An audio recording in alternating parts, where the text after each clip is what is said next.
You think that I just wondered if there was a shift with, that level of consumerism? Yeah, I think it's common around the age. A lot of people are using Afterpay because, as you said, people are spending money they don't have.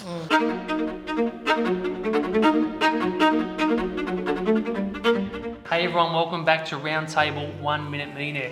This is our third episode today, and I've got a cast of thousands. Terry was just saying there's about 1, 2, 3, 4, 5, 6, 7, 8 of us. So this is going to be an awesome round table. We're going to do our best to get a lot out of the episode for our viewers. Short, succinct responses will be great, and let's not hold back. First thing we do on this show is we ask everyone individually to share with the group what they have bought to the table today and why. And we're going to start with you, Holly Bailey. Awesome, thank you. Glad to be here. Now, I have brought this box along today. It was a gift from someone that I work with who knows how important community and connection and unity is to me. So he gifted me this box that has this gold compass inside. And it was really special to me because like a year before I even got this, I was doing some other work with a coach who we were just on the lookout for this handcrafted wooden box that I would come across at some point. So I was looking for it, and I thought I'd go into all these shops and think one day it's going to arrive.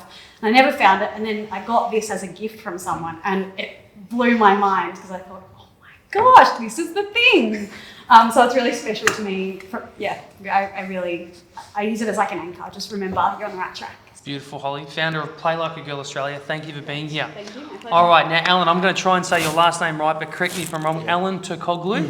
No, good cognitive. Go Coglu, there we go. He's the co-founder of AF Group. Tell me, mate, what have you brought to the table? Brought my phone, actually. It just helps with day-to-day stuff, communication.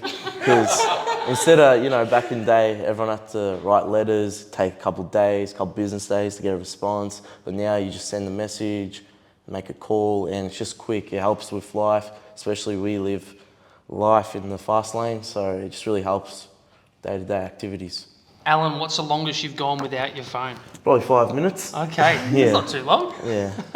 All right, next up we've got Pip Stocks from Hearsay. Founder, how are you? Very well, thank you. What have you brought to the table? I've got my phone as well. I'm like the Gen X between the millennial sandwich here, but we've all got our phones, I think, haven't we? But mine is for my meditation app called Insight Timely.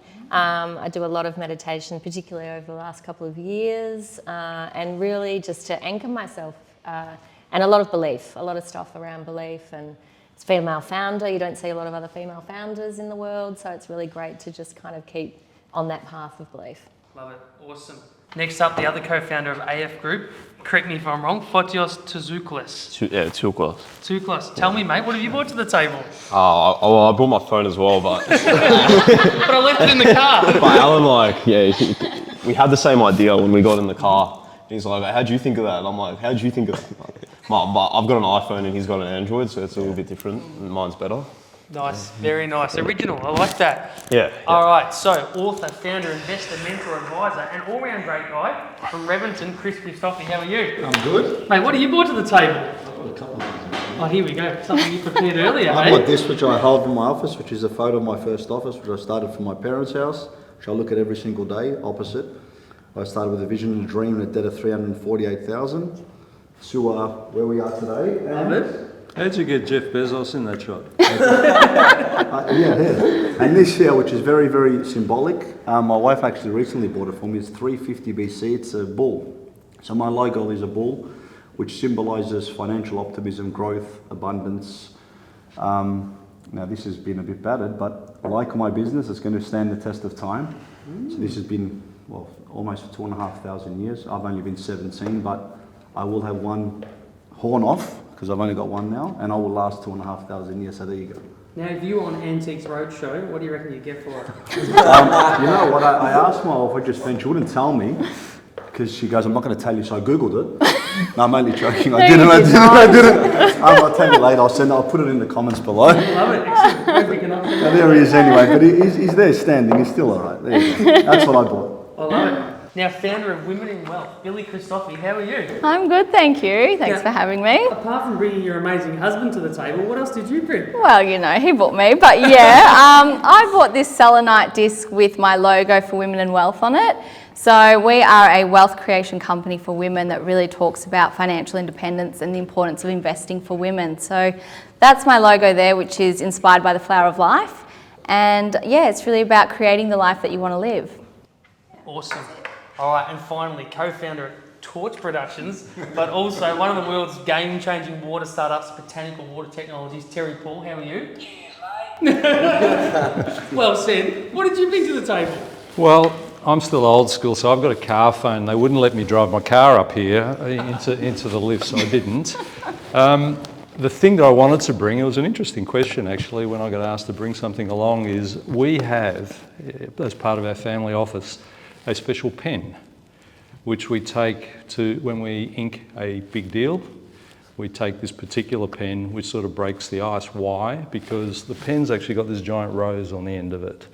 And generally I keep it in my pocket. I didn't bring it in because that's part of the rule. It can't leave the box that it lives in unless it comes out for that type of special occasion. So you're going to have to use your imagination. But the best part to that whole thing is that everyone around the table when you're signing up the deal all wants to get a shot with the pen. So it really breaks the ice. I love that. Excellent. Well, thank you to all of my guests for bringing something personal to the table. And it wouldn't be an episode without me bringing something. Here's my very first business card, which I want to share with all of you. I used to be a wedding singer, and this is the card for my wedding band. So if anyone's getting married in the future, there we go. No, I'm joking, guys. That's my little thing. All right, guys. So we've now broken the ice, shared something about each other and what's got us through our journey, our career to date. All right, I'm now going to jump into some questions which I want to open up for discussion. And the idea today is we want to change that frame around the word millionaire. Because to a lot of people, initially they think, oh, that's a rich person. But as we all know, it's success. It's going on a journey. It's having a balance in life. It's getting through failure and coming out the other side. It's growth. It's learning, as you can all attest, right, in your own journeys. So I'm going to ask you a couple of questions now. I'm going to maybe ask one person first to start us off. But feel free to jump in and share your 2 cents worth. All right, so first one is technology has disrupted many traditional methods of commerce. What do you think, in your opinion, is the next biggest thing to get disrupted? I'm going to start with you, Alan. No, so can you repeat that? What do you think in tech is going to be the next big thing to really get disrupted? I don't think about that. That's okay, because I'm going to default to Foddy. I think actually most of what's going to get disrupted, I think, comes around ownership. I don't think people are really going to own much in the future. I think a lot of it's going to be in the metaverse, or it's going to be actually renting things that that come through technology. So basically, instead of driving a car, you'll book an electric car through an app that you don't own, and then the car will take you anywhere you want to go. So I think more people are going to rent things that technology makes available to them through their phones or through whatever glasses you're using in the future, but you're not going to own as much as you currently do. I like that. Yeah. Discuss. Anyone else? Terry? It's a big question. Probably needs a big answer too. I may not have one of those, but I think education is certainly on the radar in the fact that AI and the next version of Meta, whatever that is, it's almost a bit of Star Wars type, will mean that if you can implant, I'll keep it really simple, Google in our brains, or access to, telepathic access to, because that's what we all said in the last quiz. Why doesn't somebody Google Alexander the Great? But imagine if you could just think it and get that answer. It means that the first 12 years of your education system, where we're learning 12 12s are 144, won't be needed, because we'll all have the same amount of access to the same information. So then education will mean the application of that information will really determine the level of your intelligence and the way we go about it.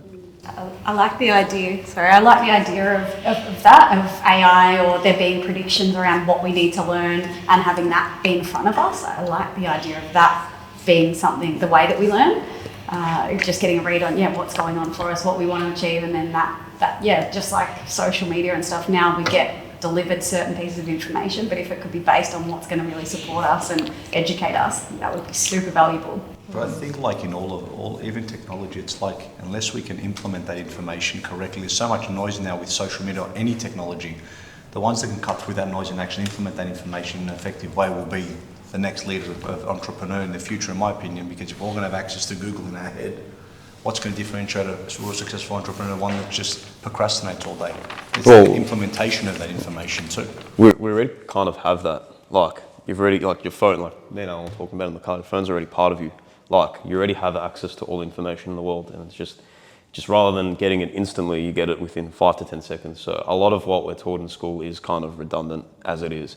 Like, you no longer have to, like, I remember my dad was telling me you used to have to go to a library to do an assignment and then go through an encyclopedia or go through books to find the answer. Now you can find it in like 5 seconds. So the fact that we're kind of teaching kids to memorize all the presidents and stuff like that isn't really a useful thing to teach someone anymore, but the system just hasn't adapted to that. So it kind of is already in existence. Yeah. I think we'll also see a kind of really advanced version of personalisation as well, like in customisation, because you'll really be having access to things that you want. So whether it's clothes, your wardrobe, creating those things too, your phone, how that looks, like you'll be able to actually build things that you want. And so the messages that you are getting from different brands will be specifically and genuinely tailored to you rather than what they are now, which is not really existent. It's actually scary to think about it, but I think that it will be a commodity to be able to communicate to people like we are now. I think people are going to lose the touch of how to talk to people, how to build relationships that are not technology based. And I think that's going to be a skill that you can commoditize down the future, because if people won't know how to talk like this, it's going to be all, whether it be metaverse or whatever the case may be, there's going to be a big hole in that market. Alan, you're going to jump in, you finally had one? Oh yeah, I think touching on Terry, the brain thing, that's actually happening with Neuralink, with Elon Musk's company. But it's more based on solving people that have certain diseases that affects their brain and the way they speak, and how their brain like connects to their body. So like MS, for example. But after his main focus is fixing diseases, but after that he's going to focus on information, just being able to, put in chips and like have skills already in your head, so you don't have to learn it. Yeah. So it's all about application after that. And even discussed regrowing limbs as well from that new. Yeah, You spoke about it on the Joe Rogan podcast. It was incredible. Yeah, I saw that. It's insane. So Billy, what's the biggest thing you'd love to see disrupted? Obviously we have ideas of what we think might happen, but is there something in your world that you'd love to see disrupted? Well, that's a good question. I'm not sure what I would love to see disrupted, because I'm a little bit enjoying the old way of things. When I think about the brain being downloaded any information, I feel like we're losing the essence of being humans. So for me, I understand that disruption, that we're all, progressing, but I kind of don't want all that to happen so fast. So I'm more of a keep people as humans, as we've got to grow, we've got to learn naturally than having things downloaded in our brains. That's easy to say when you've got such a high TR score. For the people that don't, though, we want to download it quickly. We can't remember stuff, so I'll take the easy road, but she's old-fashioned, she was good too. I'll take the chip in every day. All right. Well, as long as we can update it for free and we don't have to pay a big subscription fee ongoing. Yeah, that's right. Now, I want to ask you guys, money obviously can purchase a lot of influence. Do you think there should be a level of regulation placed on the ability to purchase influence in the context of purchasing media? Because we all see how prevalent that is now and how much of an influence it can have over a mass population. Who thinks that there should be more regulation for being able to influence by the means of money? I hate regulation, but I see its role in some instances. I don't know the answer to that actually. I think there are some things that need to be regulated that are around equality. So when you look at disadvantaged groups, for example, we need to ramp up their opportunities. But I think regulation for things like that, I don't know, it feels a bit scary. It feels like we're already living in a country that over-regulates anyway. So that does worry me a little bit. The problem with regulation is that who's regulating? Are we mandating governments or bureaucrats or faceless people that, have a huge say in our lives, and that's almost as dangerous. I guess they have a role to create a safety net for people that can't look after themselves. And then beyond that, I'm a believer in sort of sustainable capitalism, survival of the fittest in essence, but doing it with a broad range of stakeholders in mind, not sort of shareholder capitalism, but stakeholder capitalism. Look at everyone in the pie and leave a bit in the equation for everyone, and it then becomes sustainable and remains sustainable. So that would be my take on it. I think it's fair with all of it, but when it comes to information, who's feeding the information, how much influence do they have? I think it's important that a lot of people do have a say, no matter where you are financially or in any way, but I don't mind if it's weighted, but it's not if it's 100% weighted towards one person or a few people. There's got to be, someone that can speak for the people that won't speak for themselves, or that can bring a different perspective to anything. It can't just be one way, because a lot of people see things one way. What about the other side of that? Mm-hmm. So do you feel like you can tell now better than what you used to be able to, whether media is paid for and it is of a deliberate angle, and does it turn you off quicker? I think most of social media at the moment is where we get most of our information. Well, social media is where we get most of our information, but I think it's been completely over-regulated, by companies.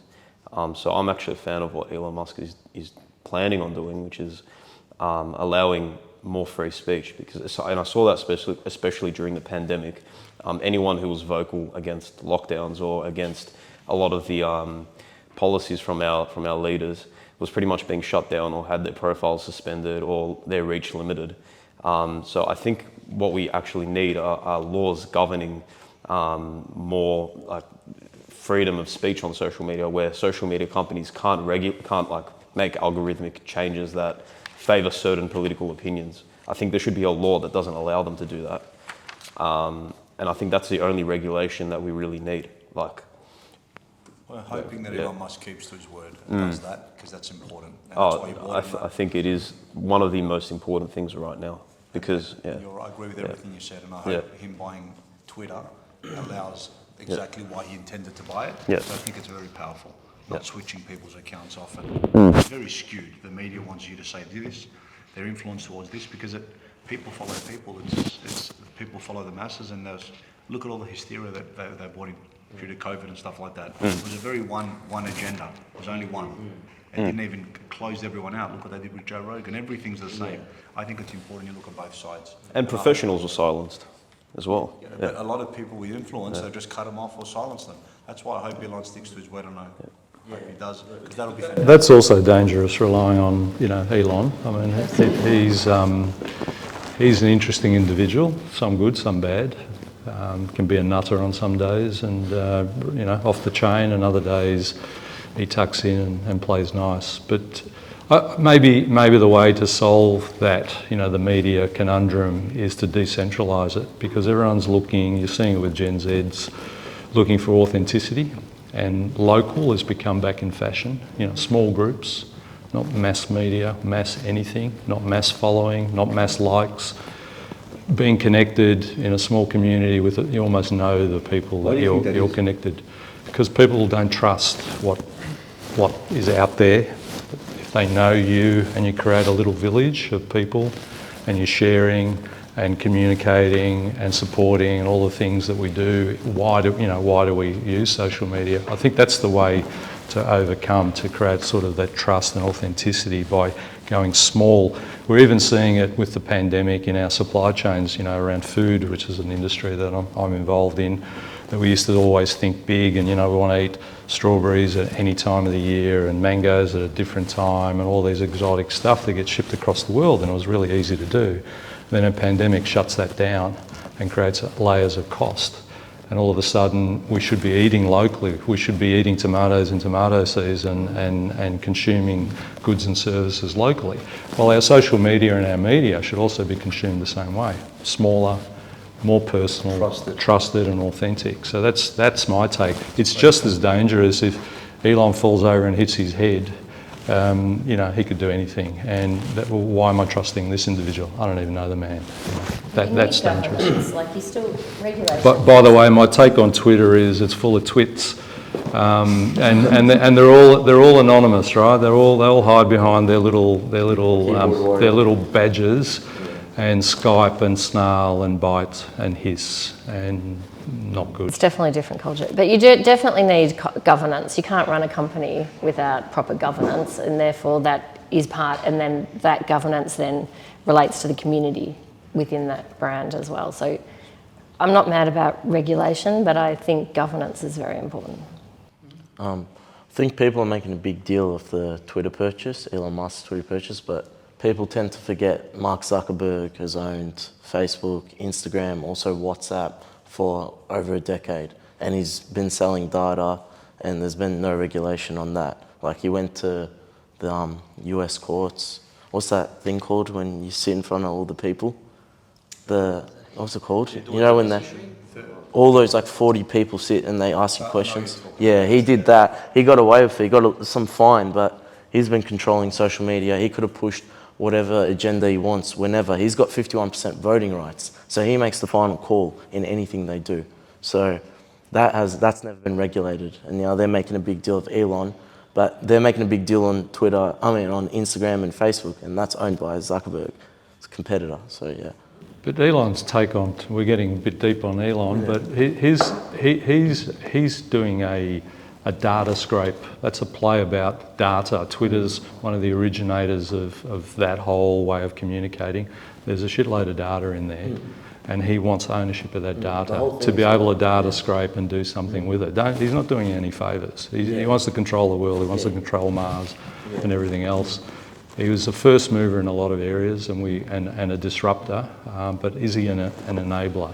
Disruption's easy. It's very negative to play defensively, but are you enabling? Are you impacting? Are you bringing people along for the ride for the right reasons? I'm not convinced. I like it. Well, look, while we're on Elon, he was a first mover. One of those businesses was PayPal, and we've now seen an explosion in the buy now, pay later sector, and a lot of good and bad things are happening. Holly, I want to start with you. If you could give us your personal take on whether you think buy now, pay later businesses have actually been any good for us, or if you think they've caused more harm than good. I mean, I think there's pros and cons on everything, isn't there? I can see that there's advantages to it for sure. It's a smart business model. I think it's very attractive, especially for a younger demographic. But there's also absolutely been a lot. I've just been reading about, we work with young girls and reading about the debt that they find themselves in, or reading different articles about that, because there's no tangible asset or money there for them to realise how much they're spending. So I've seen a little bit of that in the teenage years of people, just overspending and finding themselves in debt. So there's definitely cons to it, but I mean, they're booming, aren't they? There's so many in Australia and worldwide. I think from a business model, it's smart, but I think there are risks for sure. Billy, I was going to ask you also what your take was on that. I think it's not good for the consumers to be purchasing things that they're going to be paying later. It is just increasing your bad debt. People are spending money that they haven't even earned yet. And in terms of lending, when people are spending on PayPal or pay later apps, they're not really going to be seen advantageous to the banks. So in terms of being able to build your wealth and not going further into debt, I wouldn't advise in people spending money they haven't yet earned. And look, I agree with business model's fantastic, and I can see why it's so popular, but it's teaching people to live off money they don't have. It's not teaching them to invest. It's teaching them how to get themselves into big financial hurt. And when you, back in the day when it was a long time ago, when we had cash, we'd spend what we've got. Now when they've got credit, you don't know what it is. You just keep swiping. It's a credit card. And it's like, I call it ostrich financing. You put your head in the sand, it's going to disappear next month, you keep going. And that's why the debt levels are so high. People are spending money they don't have. And now they're borrowing money before they get it to spend it, to pay interest there, to then pay interest there. And it's a vicious cycle.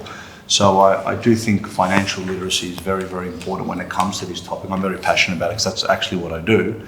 And we've seen thousands of clients like that.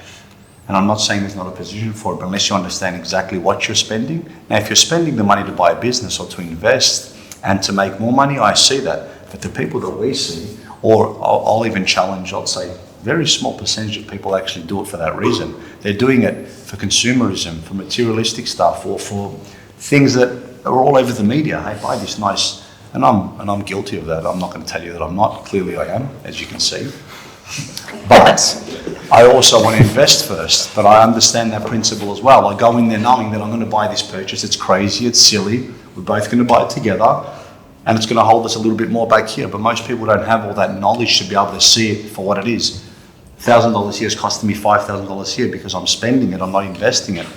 So I think it's very, very important, even with the market that I guess we're in. How many people do you see that actually understand what that 25% means, or what that debt level means? Yeah, I think people are definitely just spending a lot of money, and the more we're on social media apps, the more easier it is to just swipe up and, you know, buy something without thinking twice. So it's really creating that layer and that boundary of taking the time to think before making purchases, which Afterpay and all those apps really eliminate and make it even easier for people to do. Do you guys, do you use those apps? We don't use We're Afterpay. integrating it into a new app we're building. Yeah, but we don't personally use it. I don't use it. Do you think that, I just wondered if there was a shift with, you know, that level of consumerism? Yeah, I think it's common around the age. A lot of people are using Afterpay because, as you said, people are spending money they don't have. It's not new, is it? I mean, I was interested to see what you guys, firstly I'd like to say I love Gen Z folk. I reckon they're a generation that's, you guys are a generation that are going to do stuff. Not so sure about the millennials that might be watching, but that's a different story. But it's interesting, Afterpay is, you know, lay-by in reverse. They were doing lay-by years ago. The difference is you get it up front, and lay-by you have to put it out the back, pay it off, and then come and get it, right? So it was a form of credit card. And I remember when credit cards, you know, bank card, I think it was, would have been in Australia, one of the first credit cards before Visa and all the others came along, and it was no different to what we're seeing with Afterpay. It was just another mechanism to get something before you would have in the old days saved up for it through some sort of, you know, save first and spend later. It's now spend first and try to save later, and there often is any. But the delinquency around Afterpay is huge. I mean, if you think credit cards are hard to pay off, then Afterpay, there's a dopamine, you know, there's a feel good that happens by getting it up front, and then by the third payment you've forgotten what you bought 3 payments ago, but you need to get that jab again, so you go and buy something else, and so on and so on. So retailers love it because they don't have to discount anymore. I know a few big end of town retailers, they love it because normally they get their stock in. If it doesn't sell by the middle of the season, they have to slash it down to 50% off to get their cash back in to pay for next season's clothes, for example. Whereas now, people can buy it up front on Afterpay, they pay full price or near full price, and off you go. So they love it. It's managing their business beautifully. So the mechanics are old school. The dynamics are interesting too. People, when I say dynamics, you know, the mentality behind it is around, you know, bucking the system, not doing what my dad did or my granddad did. You know, I'm cool, I'm different. You're not different. It's the same crap. It's just a different version of it. So, but interesting how it'll all play out, and it is copycat. There's nothing unique in it. That's why you're seeing so many. Kids our age kind of have to use it. Like if you look at their income. Do you have a credit card? No. Right. I should probably get one. My dad's Why don't you telling have me one to if get you don't mind me asking? Why? I've never needed it. Pay cash for everything? Yeah, don't need it. Pay Bitcoin for everything? No, not Bitcoin. But it's smart. Do your friends have credit cards? No, but my friends all use Afterpay, but like they kind Why do they use Afterpay and not a credit card?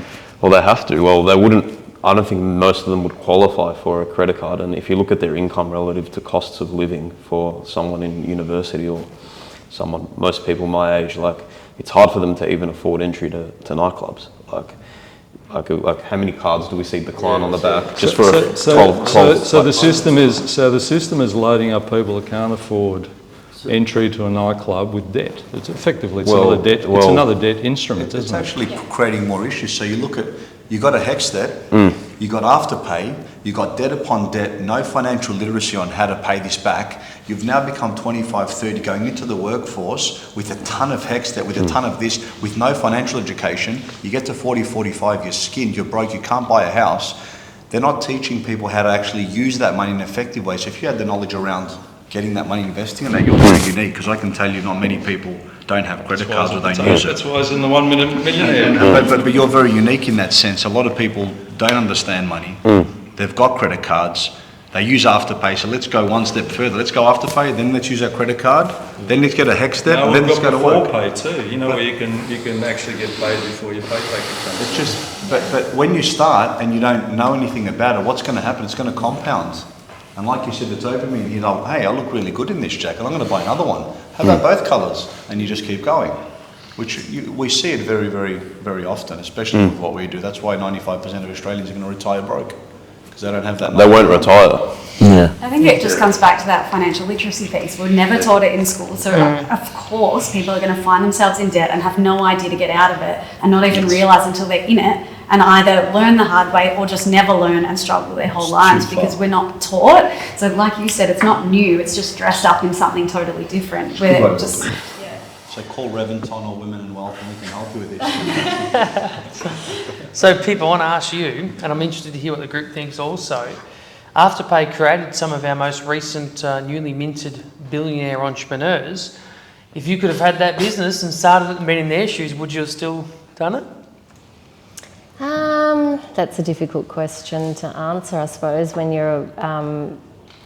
for me, I am very aware of social impact.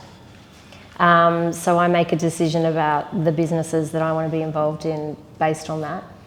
So I would be looking at what value are we always creating as a result of what we're putting our money into. So that would be something very conscious in my mind. I think it's different to lay-by. I grew up with that as well because we didn't have it. We did have to save for the other parts of the payment. We didn't get it immediately, so there was still an excitement and you still had to put down whatever you had to be able to get it. Called the reverse lay-by. Yeah, so I feel like I would be much more conscious of the impact of that business. Time will really tell. I mean, time will judge it as a business. Last time I looked, it was worth $48 billion. But would you be one of the co-founders if you could today? Intellectually, yes, but there are concerns, based on that sort of, as I was mentioning, sustainable capitalism. I think there is, a manipulative element in there, and the fact that it sits out of a really regulated credit market. The banks are clamouring to compete. Or on what they're calling a level playing field, right? They're not regulated like a bank, but they're offering a credit facility effectively. So the banks are trying to outsmart them by launching their own version of it. So the governments will have to regulate them because they are a bank, and at the same time they'll say, well, while you're creating regulation for this new credit type, why don't you give it to those guys too, the young kids on the block that are cheating the system worth $48 billion. So it'll find its level. It's normally technology sort of ahead of real world regulation and things. And yeah, and the grumpy old guys in Parliament and that, they got no idea. They just got FOMO and whatever, and they'll catch up eventually. I actually, even though I said the impacts of that, would I be a founder? 100% I would. Great opportunity, there's a lot of wealth to be made there, but what I would do is make sure there was education around 100%. Getting the money around the financial literacy and the benefits around it. And the capitalist hat it's a great opportunity, you can make a lot of money from it, but by giving people the right knowledge around how you can use that to start a business sooner, how to compound your wealth sooner, buy the nice things, but buy assets first. So I like that. This is the stakeholder, creating an ecosystem, right? Not just the profit part. Yeah, but giving the people that are participating there a chance. I'd want to do that, and if it's such an opportunity, I'd be a hypocrite to say, would I do it? My wife would know he'll do it in a heartbeat. Yeah. But I'd want to do it with giving people the full understanding of this is the impact this is going to have. If you do this, go for it, knock yourself out, you're going to knock yourself back 5 years. If you do it this way, you're going to really compound your wealth and you'll be able to retire with more money. Go for it, do whatever you want. But this is the knowledge around it. I've done my piece. Thank you. It's a great product. It's a great service. So yeah, I would do it 100%. But I put a lot of knowledge around the impact that this money's going to have on your retirement, or this impact it's going to have on your wealth, your lifestyle. I think everyone around this table has probably chatted to so many people recently who own businesses, in particular small businesses. They can't get staff. And there's people out there that just don't want to work. Billy, I want to ask you first to kick us off. How do we solve that problem and get people back to work and get people back to working for small businesses? There needs to be a shift in the mindset. I think everyone's become so comfortable at home and living off whatever they can get from the government. People don't have the desire or motivation to really step out of their comfort zones now, and there needs to be a shift there, because people, restaurants struggling to have staff in just, things that used to be, abundant to have people wanting to work there. They can't keep their doors open, or they can't have full capacity anymore. So it's a sad time to see that. I've walked past so many stores that have got now hiring everywhere. People saying they're paying head chef prices for kitchen hands. So it's definitely a massive issue. It's something that the government's going to have to look at, how much they're supporting the people that don't want to work, I think, to be able to get people wanting to step back into the workforce. How do you know people don't want to work? Oh, I'm just saying, if there's job shortages, if there's people not wanting to, there's too many jobs available, then there must be a shortfall in the number of people wanting to apply. We had a lot of our travellers as well, which are particularly with the hospitality industry, particularly suffering from a lot of, from the travellers. When they're getting $750 a week clean and they're coming to work for $900, like you look at a lot of restaurants, because I'm sure everyone knows a lot of restaurateurs. Where's all the people? Why is it so busy? We can't get staff. Why? Because they're only going to make an extra $150. They're not motivated to come back to work. And I think people want to work. I think essentially people want to feel valued. I think that's really important to people. I think there is something actually quite nice about being able to work from home half the week and then go into an office if you choose. And I think giving people that flexibility is actually a really great thing for culture.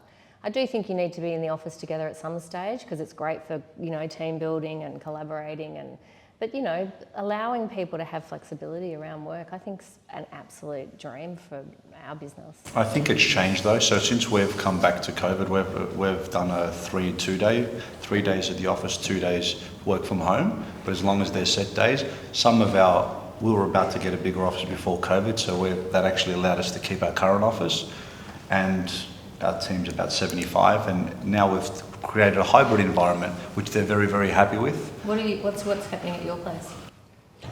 With us? Yeah. Well, what we found, because we've got a pretty decent team as well, our core team has stayed pretty consistent throughout all of COVID, like they're guns, but what we found with new recruits is it's not necessarily hard finding people, but me and Alan have a pretty big social media network, so that could be a bit biased. So we just put up a post like looking for staff, and we've got like over 100, just 25 in the last week. But here's the problem: ambition's gone like crazy down. As soon as you tell them that they've got to work, it's not the same as before lockdown. So I do agree with you. Like people just don't want to put in the same amount of time. If you tell them if they see the job somewhat difficult, or they have to do some sort of thinking for themselves, it's like they go cold turkey and just stop replying, or they don't want to really work. Well, getting good people's always been a challenge, right? That's not new. But if you look at the raw data, Australia sort of had a 5% unemployment level, and really, not being rude about it, they're almost unemployable, generally speaking. That's sort of a zero level. When it drops, when your unemployment drops below that, then you're really starting to dig into probably not motivated people and people that we would all employ around the room. But it's a moment in time. It will correct itself. What Pip said, it's around immigration. It's a complicated thing. I mean, we're not economists here, but we'll suffer that, and it will come back the other way eventually. It's only a matter of time, and historically that's how you have the supply and demand pushing up and down. You've got the Great Resignation also happening with if that's a real thing with millennials, people wanting to do things differently. Everyone wants to be a millionaire and create an app or whatever the latest thing is in a garage and not work for the man anymore. So you've got all of that. All the women. Well, when I say man, I generally mean mankind as opposed to men and women. So, work for the person. We'll go with that. I'm very much. I'm going to come over and give you a hug there, Pip, in a moment. You don't have to. So on that, right, and like I look at you two guys, and I could be wrong, but it looks like you're doing what you want to do from a really early age, which is great, right? But I reckon you'd have a lot of mates potentially, you could tell me if I'm wrong, that maybe do a first job that isn't exactly as glamorous as what they'd like. I know I did. And what I thought we'd do is maybe go around to everyone and we can get everyone to share their very first job to sort of show how unglamorous it was, but how important it was to how it's got them to where they are today. So, yeah, okay, well, you can wait on yours. I'll go first. I worked at Village Cinemas and I sold choc tops. Yeah, ice creams, popcorn, worked in the candy bar. I learned to upsell. Very key skill. What about you, Holly? I worked at Adidas in retail. That was my first job, which was good. Like, I really liked that. I had a brother-in-law who introduced me there, so that was handy. But my first full-time job, I was a receptionist at a transport company, but has really...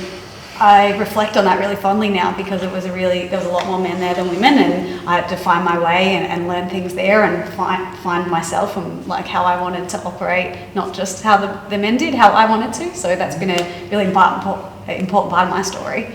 Alan? Yeah. Yeah, awesome. Alan, first job.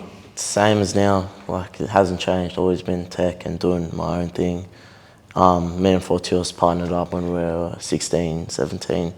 So since then, yeah, that was my first job. Never worked for someone. How old are you two? You look so young. I'm 20, yeah. You look very young. Well done. That's very impressive. Yeah, Well done. That's awesome. It's just, yeah, it's been a couple of years just going at it. It's fun, you know, can't complain. Doesn't really feel like a job.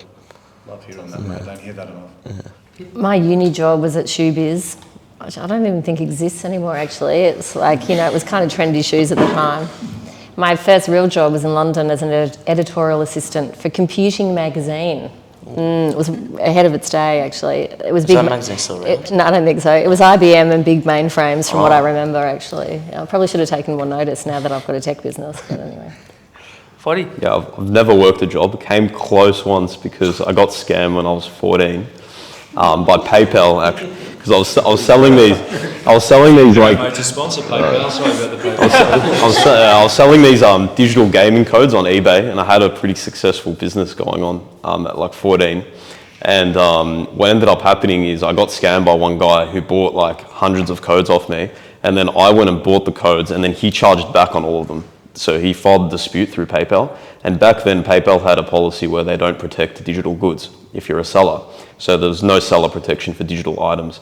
And he, by default, won every single dispute, got my items for free, redeemed them, and then I was in $7 grand of debt to PayPal at 14. Oh my gosh. And my dad's like, look, like you're gonna have to get a job. Like, he's like, I'm not paying this. Anyway, so I applied for Officeworks and Coles, and I was like crying. I'm like, I don't want to work a job. Like, this isn't for me.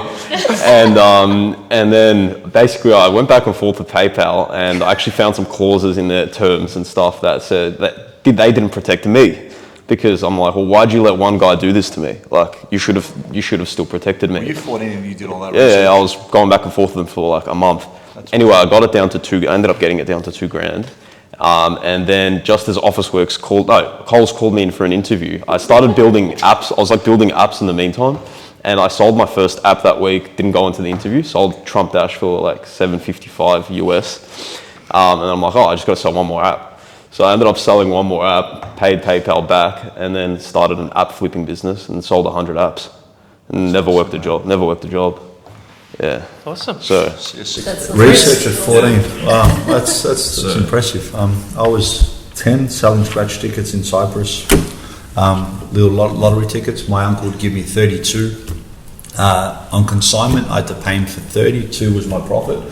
So I'd walk the streets on the weekends and my summer breaks selling tickets for quite a few years. Then I worked in a supermarket, so pretty much always in sales. So yeah, I love talking to people. I love selling things, and I worked on my sales skills. That's how I got my wife as well. And that's it. I was practicing at a young age, and here you go. What's the warranty? Billy, what was your first job? My first job was at Cafe Sienna, actually, on Chapel Street. So it was a very busy restaurant. Used to do the Friday nights, Saturday nights and the Sundays.